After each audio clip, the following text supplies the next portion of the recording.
Welcome to another mini blog. উল্টো রথের দিন আমাদের পুরো টিম মিলে আমরা গেছিলাম এই কালীঘাট মেট্রো স্টেশনে নেমে এই স্কাইওয়াক ধরে মন্দিরের উদ্দেশ্যে রওনা দিচ্ছি। সামনেই একটা বড় দিন আছে আমার ননদের জীবনে, ওর রেজিস্ট্রি হতে চলেছে।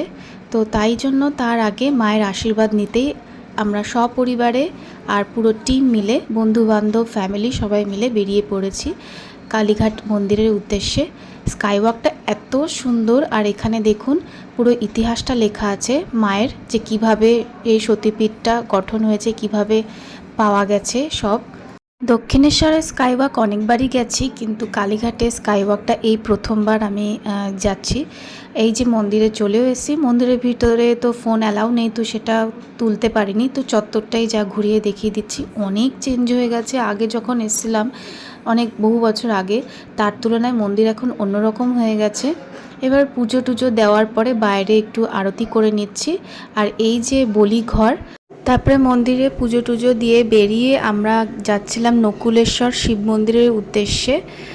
তো তার আগে একটুখানি পদ্ম আর আকন্দের মালা তুলে নিয়েছিলাম, আর বাড়ির থেকে গাছের বেলপাতা মা তুলে নিয়ে এসেছিল। এই শিব মন্দিরের ক্লিপিংস আর নেওয়া হয়নি, আর ভিতরে ফোন অ্যালাউ করে না। তো বাইরে বেরিয়ে পুজো দিয়ে বেরিয়ে এই টিকাটা লাগিয়ে নিলাম। জয় জগন্নাথ। যদি ভিডিওটা ভালো লেগে থাকে তো চ্যানেলটিকে লাইক করুন, শেয়ার করুন, সাবস্ক্রাইব করুন। Thank you.